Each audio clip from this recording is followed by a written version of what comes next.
All right, so in this video, I'm going to be discussing the future of the ACC. If this hypothetical actually happens, and the hypothetical would be the three teams that have been rumored, SMU, Stanford, and Cal, joining the conference, and then FSU and Clemson subsequently leaving. A lot of people asking right now, if this does go through, what was the change? Why would any of the teams that voted no just a week ago, why would they vote yes now? And my hypothesis would be that they were probably paid or bribed or something. I'm talking about the North Carolina schools. There was probably something that happened where the ACC is very desperate to get these teams into the conference. The teams are coming at an extremely discounted rate, and they're saying, let's get this done. We're one vote shy. We'll give you a little extra something, NC State. You just got to change your vote to a yes.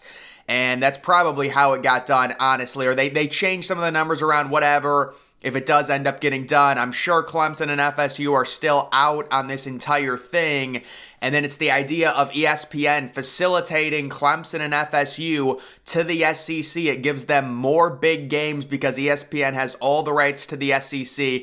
And then they can also stabilize the ACC, ESPN can, by adding these three teams. So even if you lose Clemson and FSU, your conference is still at least stabilized to a point with the additions of SMU, Stanford, and Cal. And I really expect SMU, especially if they join a Power 4 conference, to really impress and surprise some people in the ACC with their NIL situation, although they will be joining that conference basically paid for by boosters. You have to wonder if that, money that the boosters will be covering, because they're not taking any TV money if they do join it, will, that be a situation where it might cut into their NIL budget? I don't know. Either way, it says right here, I'm hearing it's about 80% likely that Cal and Stanford get into the ACC by the weekend, most likely with SMU in as well because of them not taking a share, 17-team ACC, and then someone says 8-team with Notre Dame. So people are also, I guess, predicting that because it would be an odd number of teams in the ACC, Notre Dame would join the conference for football. That's virtually impossible. For Notre Dame, honestly, with their TV situation, their TV deal with NBC coming up in 2026, why would they join the conference fully in football when they're about to get a better TV deal being an independent? Or they could join the Big Ten and get 2 times more, so it just doesn't make any sense for Notre Dame to join this conference. I mean, Notre Dame is still in this conference for everything outside of hockey. I believe Notre Dame's in the Big Ten for hockey, and then they're in another conference, maybe lacrosse as well. Notre Dame's in the Big Ten for lacrosse, but they are in the ACC for every other thing. But just looking at this conference, it definitely becomes more academic-minded. I think it compares to the Big 12, depending, if you do remove Clemson and FSU, the question is immediately going to become, what happens to North Carolina? What happens to Miami? The idea would be the Big Ten would make a play on Miami to try and get a footprint in the state of Florida and really go south, and then maybe also look at North Carolina. Or would the SEC say, we just want 4 teams? Right now, I would say my working theory is ESPN is going to be, pretty happy if this happens because they're getting a good deal with Cal and Stanford, basically begging to join the conference, saying, we don't want to take much. It's going to be 30%, 40% for the first 4 or 5 years. Also, you have a situation where it looks like this is a done deal. At least what I heard is it's a done deal, and they're working out Olympic sports because Cal and Stanford participate in some sports that are Olympic, not with the ACC. All of that can be worked out. Also, it'll be interesting to see, is this joining just for football and basketball? Are they going to be joining for everything? That'll be something they're probably working out as we speak, but I do think the thought is ESPN will be happy if these 3 teams join the league. It'll really stabilize the ACC, and then you would think that Clemson and FSU are going to be even more pissed off because they did not want this from the start. They don't want more teams in the conference. They're trying to leave the conference. Would, at that point, ESPN say, all right, now that we've stabilized the ACC, you can go ahead and we will negotiate something down. You're still going to pay a buyout or something, but it's going to be less. The other interesting thing is there is the idea, or there was the rumor of the Magnificent Seven, which were 7 teams that could come together to throw out the grant of rights. The rumor was they needed 8 teams and they had 7. I'm guessing that was probably an erroneous rumor. No one really knows the grant of rights for sure. If they just needed one more team, if you're Clemson and FSU, you should have definitely gotten another team or convinced them or something or bribed them, because that would just be such an easy way to get out of a horrible contract that you signed through 2036. So I don't even think that's a thing. But the idea is if these 3 teams join, you're not getting out of it now, because now you would need teams that are joining your conference to want to, vote with you to just completely eliminate the grant of rights, which would kill the conference. They're not going to do that. Cal, Stanford, and SMU, I'm saying. So that basically takes that option off the table. I do think the most likely scenario is some sort of negotiated buyout where ESPN says, we will cut the buyout down because we're still getting your rights. We're going to the 9-game SEC conference schedule, and we're going to have great matchups, and now we've stabilized the ACC, and if we lose these 2 teams, we could maybe even add another team, maybe a team like San Diego State, to try and help with some of that awful travel that Cal and Stanford will face. Because remember, this is the exact same situation the Big Ten was in last year, and I said, there's just no way. The travel is so ridiculous. It's a clown show. They for sure will form a West Wing. You would think that the ACC would try and do something like that. That's where the whole idea of Washington State and Oregon State comes into play. But I'll be honest, right now for Washington State and Oregon State, it does not look good when it comes to joining a Power 4. It does look like they're going to be dropping down.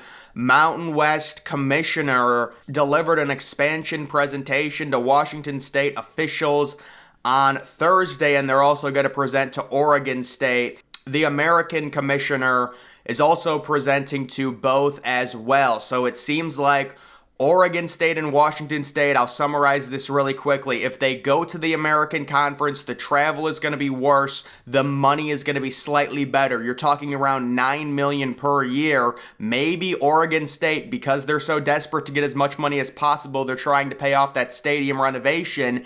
Maybe they'll be more inclined to look at the more money in the American, even if it's only $2 or $3 million more. If they go to the Mountain West, you're looking at around $6 million per year. So the American, you will make slightly more money. The travel will be worse. This is a decision between both of these schools on what they value. Is it travel? Is it staying within your region? Or is it possibly making as much money as you can by going to the American? And then also I saw, and this is just sad at this point, they're still trying to swing the idea that the Pac-12 still exists with 2 schools. And they're like, oh my God, we can just add all of the Mountain West schools and reform the Pac-12 and keep our Power 5 status. And it's just like, that's not how it works.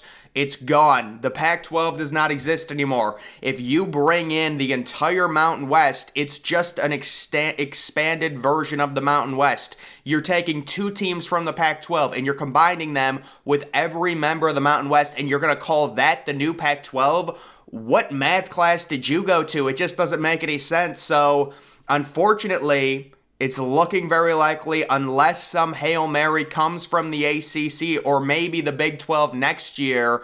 That's another thing to think about if you're Washington State and Oregon State. Do you really want to pigeonhole yourselves in a TV deal or in a grant of rights for the next several years if maybe you think that there's an inkling you could possibly join the Big 12? At this point, I would say Washington State is, I don't have the numbers in front of me to know who's more attractive. I think in the past it's been Washington State, but I do think Oregon State probably has a slightly better chance of joining the Big 12 if they really wanted to look into that. But it does look like the Big 12 right now has their eyes set maybe on San Diego State and UConn next offseason. But I would say Oregon State, based off of their top 15 ranking in the preseason AP poll, I know you can't use that as a gauge to join a conference, but they've gotten some transfers. They got a new stadium renovation. I don't know. I think both of those teams are so similar. It's like splitting hairs at this point.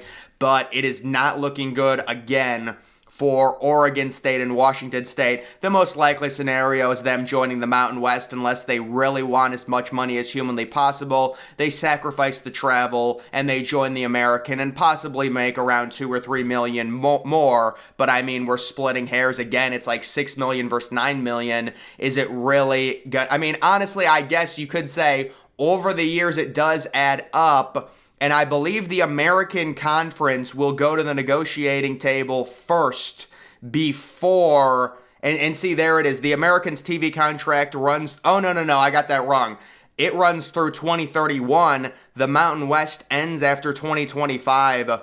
So I think that would make the Mountain West the play if you're those two teams. You get to stay in the same region, and you're at least probably going to get a bit of a pay bump in 2025 because those two teams are going to make the conference slightly more attractive. I think they would get a pay bump to at least 8 or 9 million per year, which would be on par with the American. You would just have to wait a year to get that. So the Mountain West will go to the negotiating table 6 years before the American, and I think that will push both Oregon State and Washington State to the Mountain West right there. And then this was something that I saw. What a charade this is. So Jim Harbaugh comes out and says, oh, self-imposing, I'm suspending myself so I don't have to face punishment next year, which is just completely ridiculous because they're facing 3 teams. They're going to be 30-plus point favorites overall at home.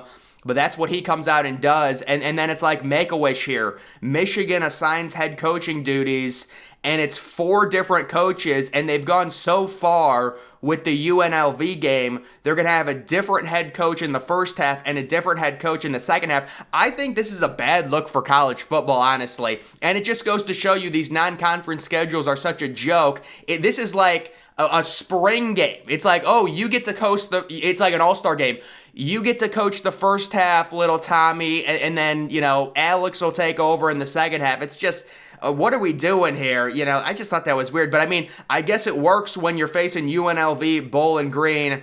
And let me tell you, East Carolina's not a bad team. I think I like East Carolina plus the 36 against Michigan in Ann Arbor in week 1. That game's on Peacock, by the way. But guys, that is just the updated story. And really, when you're talking about this new ACC, I do think it is comparable to the Big 12. It's probably worse than the Big 12 if they do lose Clemson and FSU. If they still have Clemson and FSU, it's definitely a very formidable conference. But I think they know they're losing Clemson and FSU. The money is just so ridiculous. FSU and Clemson are not going to stand for it, and they're already preparing for it. And honestly, the issue the ACC is going to face, if Clemson and FSU leave, other teams are going to want to leave. It's not just going to be those two teams that get a get out of jail free card.